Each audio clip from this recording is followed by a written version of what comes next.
Let us not forget everything that happens. It's by the will of Allah. Holy will. It's time to unite and stand, and we will be the best amongst men. It's not time to be extreme or duty unthinkable, but to stand together as one. Tune into Sunnah followers, streaming every day, various platforms. Trust me, you'll find a way. Sunnah followers. You just need to stay away.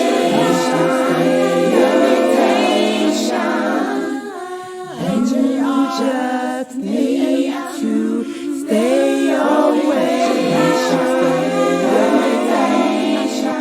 Stay away today. There's a heavy price to pay. Stay away, stay away, stay away.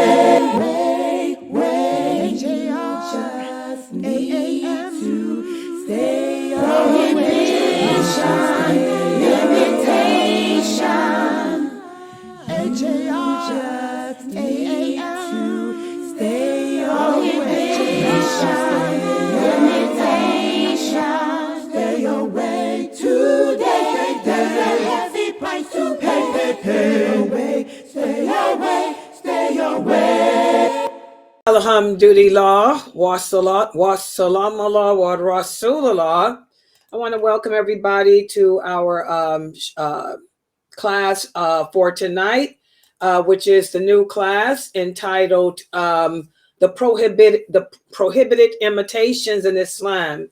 And this is a class based on the book that's been written by Sheikh Muhammad Saeed Atli. And what he does is he takes different hadiths in which our Prophet sallallahu alaihi wasallam instructed us to stay away from imitating non-Muslims or animals or jinn. You know, remember, as a Muslim, we're supposed to have our own unique identity, and our thumbprint and our identity is supposed to be opposite of the non-Muslims, opposite of the jinn, opposite of the opposite gender and the likes. And yesterday we went over the first chapter. We began the first chapter of this book in which the Sheikh presents to us hadiths which show how even when it comes to the way we worship as Muslims, the way we worship Allah differs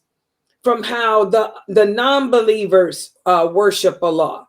And just to update us, what are some of the things that are done differently for us when it comes to worshiping Allah? Who can remember what are some of the things that are done differently in regards to worshiping Allah compared to other peoples, the Christians, the Jews, the pagans, or whatnot? Can anyone share with us? Come on, guys, you're going to have to keep me awake. One of them is the way we pray.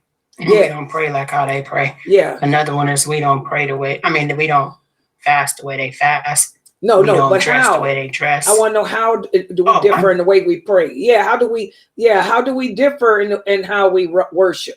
What do we do when it comes to worship that's different than how they worship Allah? We don't add any partners to Allah. There's no deity except Him. He's the only one worthy of worship. That's the number one thing. That's number one thing. Exactly. Mm-hmm. Good job. First of all, the Christians, the Jews, the pagans, they call upon other deities. We only worship Allah. Allah has no partner.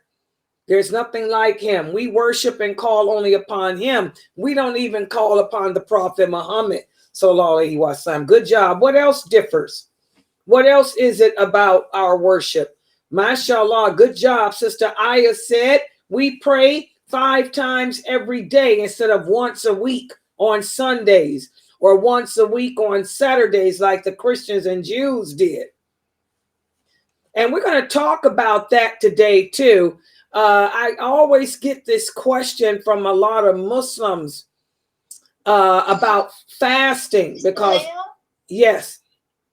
I'm gonna tell you that we worship Allah and not other things like birthdays and kids. Good job. That's another way we differ in how we worship Allah. You know, we don't celebrate birthdays and things like that either, because we know that there's a thin line between that and worshiping Allah. You know, when we celebrate birthdays, you're saying it because I was born, I'm deserving of a present. I had nothing to do with my birth. That's a form of worship. We don't worship each other.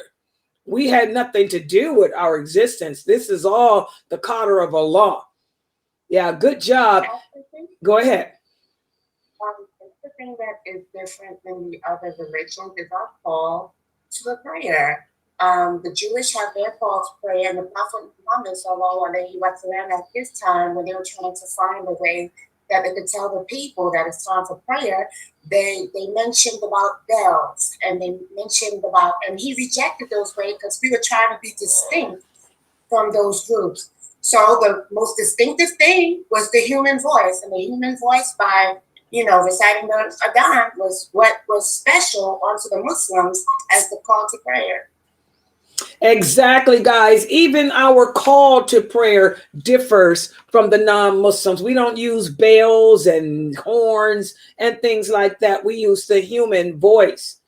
So, mashallah, these are all great examples as to how even when the way we worship Allah is different than how other people worship Allah and their deities. And so, mashallah, today we're going to continue with this chapter. And I did post up we're going to be covering, for you guys to take out the book, Prohibited Imitations. We will be covering pages 16 through 22.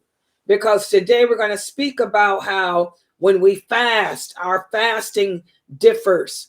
When we slaughter our animals, we slaughter differently than the non-Muslims. Okay, so let's put the PowerPoint up on the screen. Let me take this down. Okay. And okay, let's go to the Zoom first. Yeah, subhanAllah. Okay. Do I go to this? Oh, I'm sorry. Look at that, showing me yawning. Y'all see that?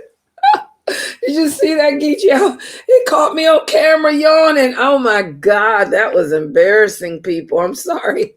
I have to make sure I edit that out when I do the edit. Yeah, I was yawning. I'm so tired. I've been awake since Fajr.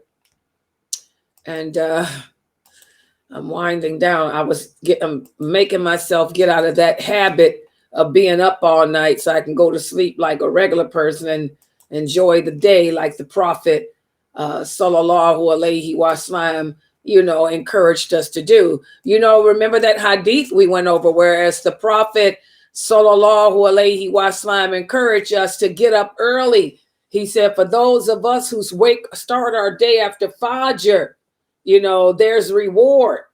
And going out seeking your livelihood, seeking your sustenance early. So I'm getting in that habit, you know, since Ramadan's over, it's not staying up all night.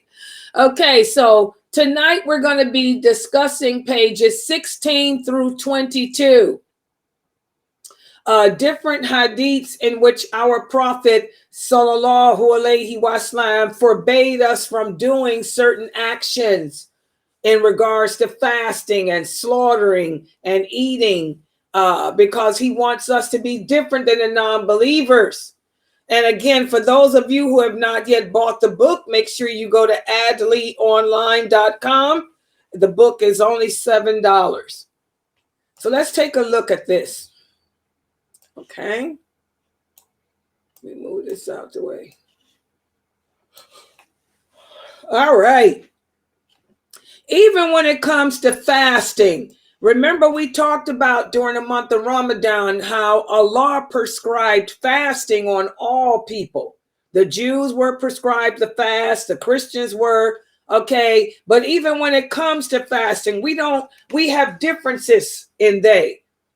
For example, the Prophet sallallahu alaihi wasallam said the difference between the way we fast and the way the other people in the book fast is we begin with the meal of suhoor. We eat shortly after dawn. Shortly before dawn, our breakfast, a small breakfast, whereas they weren't instructed to do that. The Christians and Jews don't eat suhoor. We have another hadith where the Prophet sallallahu alaihi wasallam said the religion will continue to prevail as long as people hasten to break the fast, because the Jews and the Christians delayed in doing so. So what is this hadith talking about? If we delay in breaking our fast, that's when we'll find weakness in the Muslims in general. And look around at the Muslims around the world today. We're weak spiritually. And Ramadan just ended. How many of you know Muslims that broke their fast too early each day? So this is a powerful hadith to ponder the meaning of. There's also another hadith that shows how we differ in regards to the other people when it comes to fasting. The wife of Bushehr, she said, I wanted to fast for 2 days nonstop, but my husband forbade me and said, the Prophet forbade this. The Prophet sallallahu alaihi wasallam said, fasting nonstop, this is the practice of Christians. We do the opposite. He said, fast as Allah commanded you, and finish your fast as Allah commanded you. And finish up your fast until the night. When it's nighttime, then break your fast. Okay, this continuous fasting. Christians still do it. You guys hear about it all the time. What they call it, a hunger strike. Oh yeah, the Christians were always going on hunger strikes. Well, this is forbidden for us to do. We fast from Fajr until Maghrib. That's it. After Maghrib, we eat and drink. But to go all day and all night without eating anything every day, this is going to end up causing you to die. And then you'll be guilty of, suicide, So we got to be careful of that. Hunger strikes. And by the way, I hear that there's Muslims on hunger strikes in the name of Gaza. See how we imitate the Christians? The Prophet sallallahu alaihi wasallam said in the signs in the days of calamities, which is what we're living in today now. You will see that the Muslims have imitated the Jews and everything. We got Muslims doing hunger strikes. Now, what is a hunger strike going to do to help the people in Gaza or anywhere else on earth? Okay. Another hadith, the Prophet sallallahu alaihi wasallam fasted on the day of Ashura, and he commanded that it should be observed as a fast. And by the way, this is before, I repeat, this is before Allah sent down the command for us to fast Ramadan. This happened when the Prophet sallallahu alaihi wasallam migrated to Medina. When he went to Medina, he noticed the Jews were fasting, and he asked the people, why are they fasting? And the companion said, O Prophet of Allah, this is a day that the Jews and Christians hold in high esteem. And that's when the Prophet said, Subhanallah. The Jews then explained to the Prophet sallallahu alaihi wasallam that they fast the day of Ashura because this is the day in which Moses was granted permission from Pharaoh to take the Hebrews out of Egypt. Okay. And that's when the Prophet sallallahu alaihi wasallam told them that we Muslims love Moses and we're closer to Moses than the Jews are. And that's when the Prophet ordered the Muslims to fast that day too. And this was before Ramadan was sent down. When Allah sent down the obligation for us to fast the month of Ramadan, the Prophet told the companions, I used to command you to fast the day of Ashura, but it has been replaced with something better. Allah has sent down something better than Ashura, and that's called the month of Ramadan. So if you want to, you can fast the day of Ashura, but you don't have to, because it's been replaced with something better. And by the way, this is why I personally do not fast the day of Ashura at all. I never fast the day of Ashura because I know the history. That was in the beginning when the Prophet migrated to Medina. The day of Ashura, all the hadiths about the virtues of that day are authentic, but that was before Ramadan. When Allah sent down a command for us to fast Ramadan, Ramadan brings more reward than Ashura, Shawwal, or anything else. And also Ibn Abbas, may Allah be pleased with him, and Ibn Umar and Aisha, they all say after the month of Ramadan, none of the companions fasted the day of Ashura anymore. The companions abandoned it. Most all the companions abandoned fasting Ashura. And now this is something that I don't hear any of the male daya talk about. And I know why. It's because they don't know the hadiths. They're not scholars of the hadith. They memorized how to sing the Quran, but that's it. Okay. And what's the source of this hadith? These hadiths can be found in Bukhari and Muslim and Muwatta, about how the companions no longer fasted the day of Ashura after Ramadan was revealed. And that's why I don't fast it either. Okay? Ramadan replaced this day. But in this hadith, this was in the beginning, and this is when the Prophet, just to show how we're different than the Jews and different than the Christians, the Prophet said, when the next year comes, we will fast on the 9th just to be different. Since they fast on another day, we'll fast on the 9th to be different. But the Prophet ended up dying the next year. Okay? And we already know that Ramadan was one of, had been revealed. And like I said, you'll find all those hadiths where the companions, a majority of them abandoned fasting the day of Ashura completely. Okay. And also another thing, a lot of you come to me and ask me, Sister Laila, is it true that it's haram to fast on Saturdays and Sundays? This is why I tell you guys, you have to be careful with these hadiths. All the hadiths in Sahih Muslim are authentic, but Imam Muslim included abrogated hadiths. Not only did the Prophet ﷺ decide to fast the day of Ashura when the companions migrated to Medina, but also when they migrated to Medina, the Prophet said, in respect of the Jews and Christians and their sacred day, the sacred day for the Christians is Sunday. The sacred day for the Jews is Saturday. He said, I forbid you to fast on those 2 days. This is in the beginning. But when the Jews and Christians broke their agreement, their treaty of peace with the Prophet ﷺ said, I forbade you from fasting Saturday and Sunday, but now I am canceling that out.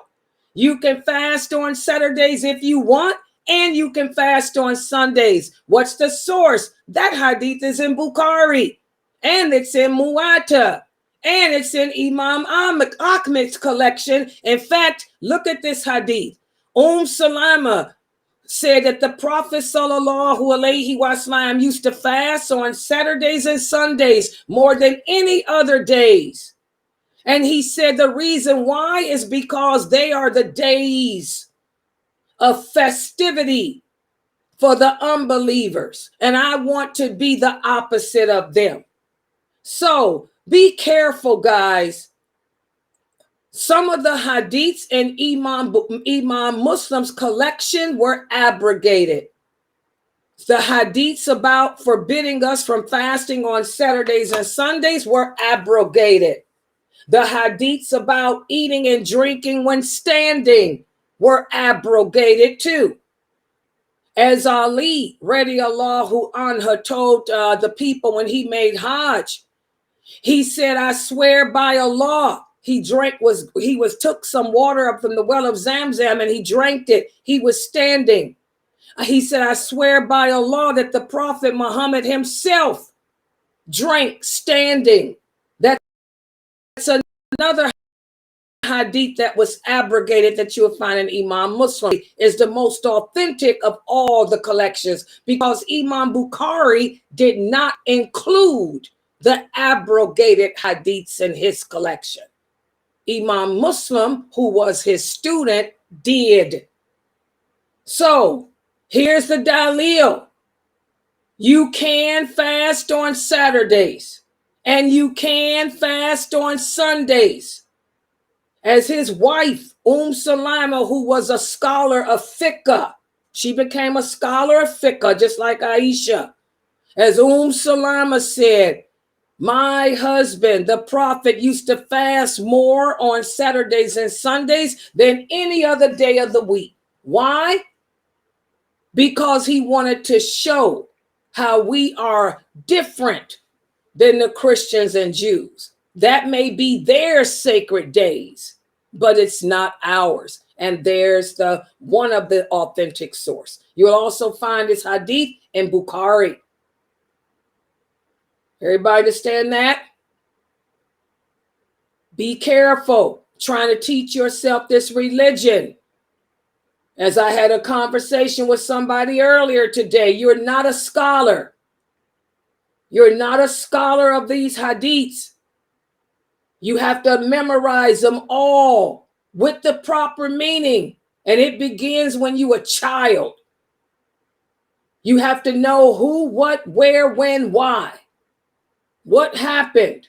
What hadiths were canceled out? What happened to make the Prophet say and do things? And most of you don't know that because you were not taught that. Okay? You can't teach yourself this religion. I didn't teach myself. I had many teachers and still have one. Okay? So you can fast on Saturdays and Sundays. The Prophet ﷺ used to do it just to show that it ain't no sacred day for us. All right. So now we're going to speak about how even when it comes to making the pilgrimage, remember guys, before the Prophet Muhammad sallallahu alaihi wasallam received the call to prophethood, the Arabs always made the pilgrimage to the Kaaba in honor of what Abraham alayhi salam and his son Ismail used to do.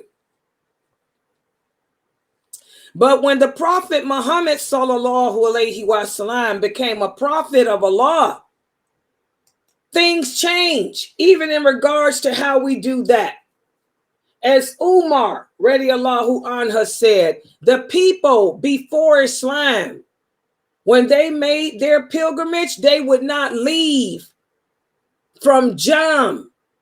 In other words, they would not leave from Muzdalifah until they saw the sun shining on the mountain of Thabir. And then they would say, shine, Thabir. And after you shine, we will move on swiftly. So the Prophet sallallahu alaihi wasallam forbade us from leaving before the sun rose, as a means of being different, of our Hajj, our pilgrimage being different from how the pagans did it before Islam. Does everybody understand?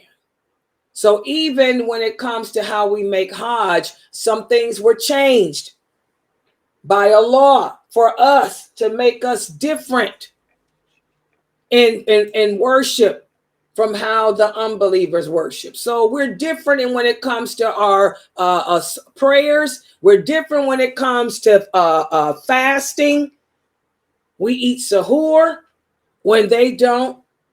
When we perform the Hajj, things are different. And also things are different even when it comes to our way of killing animals to eat. For example, the Prophet sallallahu alaihi wasallam was approached by one of the companions, and he said, "O Prophet of Allah, we shall meet the enemy tomorrow, and we don't have any knives. So may we kill our animals with canes?" And the Prophet sallallahu alaihi wasallam said, "When Allah's name is mentioned, you may eat what is killed by anything that will penetrate and cause the blood to flow, as long as you're not using a tooth or a claw. The tooth is a bone, and the claw is the knife that the Abyssinians used." These were the pagans. This is before the Abyssinians became Muslim. So here we can see, guys, even when we slaughter, our way of slaughtering our animals is different. How do we slaughter? That makes our slaughter different. We say Allah's name. The Jews don't have to pronounce Allah's names. The Christians don't have to pronounce Allah's name when they slaughter. They don't have to pronounce any name. But to be different from them, when we go to slaughter our cows and cattle, we have to mention the name of Allah and use an instrument that's going to penetrate and cause it to bleed out. This companion goes on to tell us, we received some camels and sheep, and when one of the camels ran away, a man shot an arrow at it to prevent it from leaving, from running away. And the Prophet said, camels, there are some camels that may run like a wild animal. So when any of them do that, then you can shoot it with an arrow. What he's talking about. Okay, camels fall in the category of cattle, like cows and sheep. Normally, we don't use a bow and arrow to kill a cow. We don't normally use a bow and arrow to kill a sheep or to kill a ram. Normally, we'll take them, tie them down, and cut their throat, their jugular vein. We'll slaughter them. But sometimes if the animal runs away, you can see from this hadith, the Prophet sallallahu alaihi wasallam made it permissible for us. In that case, you can use a bow or arrow, or you can use a gun to take it down if it behaves like a wild animal. And what is the source of this hadith? Bukhari and Muslim. So it's all authentic. All of these hadiths I'm going over tonight are authentic. Every single one. Okay?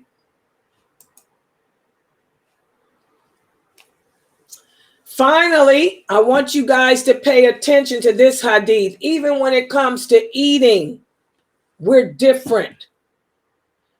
One of the companions tells us that a man asked the Prophet, sallallahu alaihi wasallam, he said, "O Prophet of Allah, is there any food that I should stay away from?" And the Prophet sallallahu alaihi wasallam said, "Anything that creates doubt within you, stay away from eating it, because you don't want to resemble and do like the Christians did. The Christians would ignore their doubt and go ahead and eat it even if it was haram." Everybody understand that? So in this hadith, the Prophet sallallahu alaihi wasallam is telling us, like, say, for example, a lot of you come to me about that alcohol and vanilla extract. If you don't know if it's lawful to eat something that has alcohol in it, then go with the alternative. Stay away from it. Get the kind of extract that doesn't have alcohol in it. So that way you don't fall into your sin. You don't fall into sins. Stay away from that which you don't know the answer to. Find an alternative until you can ask the people of knowledge. Everybody understand? And I did explain it to you guys that there's different types of alcohol. You got fermented alcohol and non-fermented. The alcohol that they use in extract is non-fermented. So that way that means you can't get drunk off of it. If it was fermented, they wouldn't put it in food because they would make the children drunk. It's non-fermented alcohol. We're only forbidden from drinking and eating the alcohol that has been fermented. All right, so subhanAllah, these are all hadiths showing how as Muslims we differ in the way we eat, the way we slaughter our animals, the way we fast, the way we pray. And so now I'm going to ask you a couple of questions to see if you were paying attention. Question number 1. Who can give an example of what would be imitating a non-Muslim regarding fasting? Give me an example of something that we have not discussed, that if we did it when we were fasting, we would be imitating the non-Muslims. Go ahead, somebody take the mic.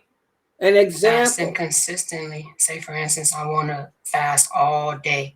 Or say, for instance, I want to fast for 4 months and I just don't eat anything. I'm starving myself and things like that nature.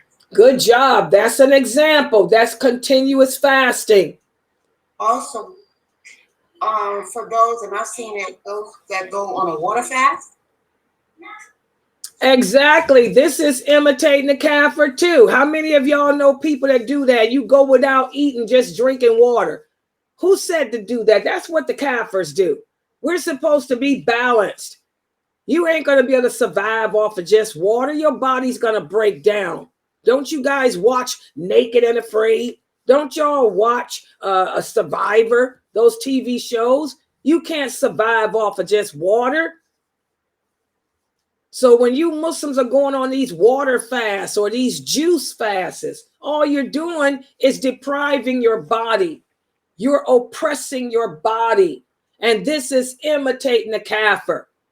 Forget about a juice fast. Forget about a water fast. You better eat. Eat food in moderation. Good job. Any other examples of imitating the non-Muslims regarding fasting? I heard of, and I remember my grandmother used to do this, only fast till like 12 noon instead of fasting for the entire day. Exactly. Good job, Atifa. That's a definite imitation. You know, we fast from Fajr until Maghrib. There's no such thing as a half-day fast for us. Either we're going to fast from Fajr till Maghrib, or we're not going to fast at all. We don't do half-day fasts. Good job. Any others? MashaAllah. Good answers. Go ahead. Go ahead. On Facebook, Sister Aya said, Christians do Lent so copying that form of fasting, for example, just cutting out one type of food. Cutting out one type of food. Oh, I know what she meant. Like, some people. Yes, that's an example too. Now, if it's for medical reasons, that's different. But you know how these kafirs are. Oh, we're just going to cut out all carbs. We're going to cut out all carbs. I mean, come on. In Islam, everything is in balance. Good job. Any other examples? MashaAllah. Good job on that. Let's look at the next question. Oh, I was going to add, I think intercourse. I think they, non-believers still feel that you can have intercourse when you're fasting. Wait a minute. I couldn't understand that one at all. You said something different, and I something different from us and them, and I said intercourse with your spouse. That ain't got nothing to do with fasting. No, we're talking about fasting. Food, okay. Okay. All right. Next question. Who can give us an example of an action that would fall in the category of imitating a non-Muslim regarding how we kill our animals? What's something that if we did when it comes to slaughtering our animals could put us in the category of imitating the non-Muslims? Not mentioning Allah's name when slaughtering the animal. MashaAllah, that's one example. Yes, you know, we're supposed to mention Allah's name before we slaughter. But if we don't do that, we're imitating them. Good job. What's another example? So like distributions, they'll let their dogs attack them, then they'll eat it. Exactly. Allowing our dogs to go out and get the animal and eat half of it. And then we take it. This is also imitating them. Good job. What's another example of imitating the kafir when it comes to slaughtering? Also, what type of instrument is used to slaughter the animal? Like what?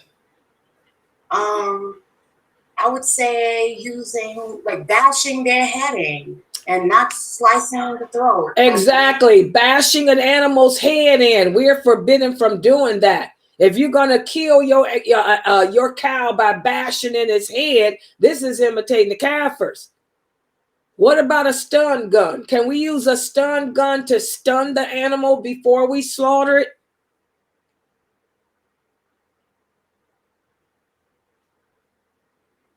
The correct answer is yes, because we're not killing it with the stun gun.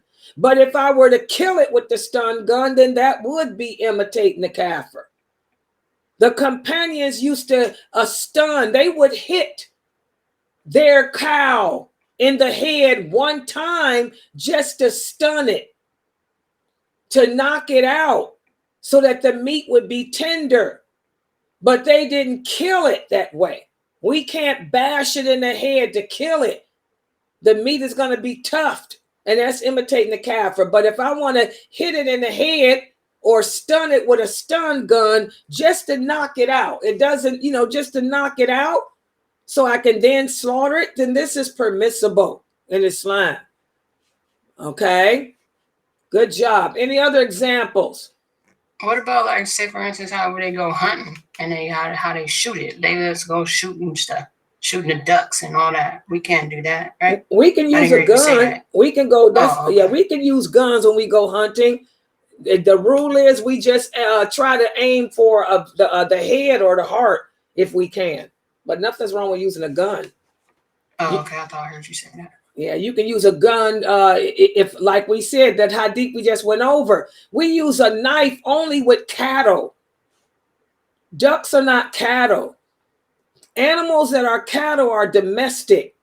A cattle is a sheep like you see here, or a goat, or a cow, or a camel. Those are cattle. For those animals, we try to slaughter it. But if the animal runs away, then you can get your gun and shoot it in the head. Yeah, we can use a gun with them too, but we try to slaughter them. Okay? Good job. Okay, let's look at the next question. Sister Laila. Yeah. On Facebook, someone says eating things that we are doubtful of. Stop. I could understand the words you said. I know she's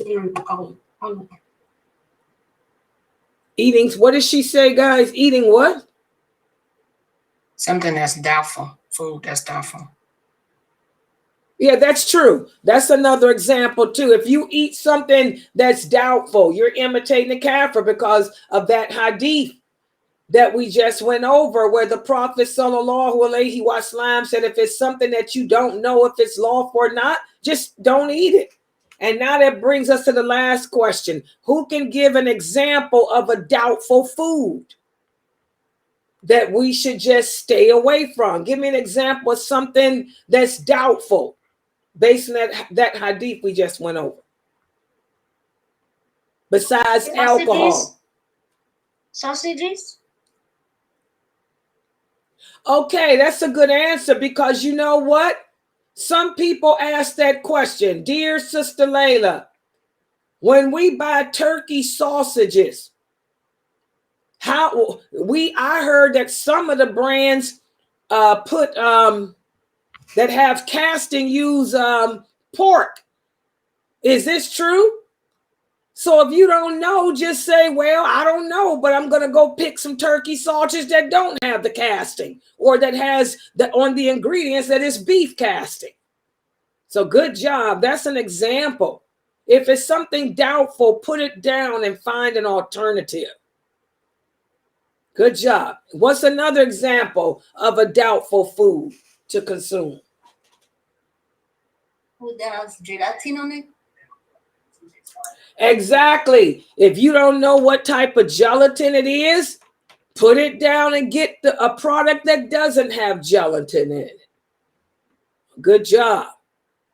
What else? What's another example?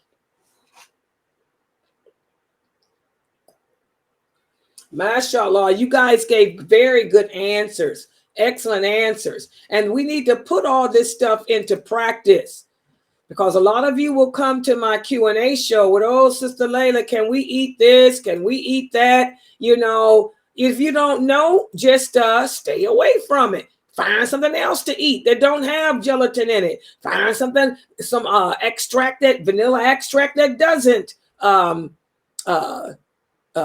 alcohol in it.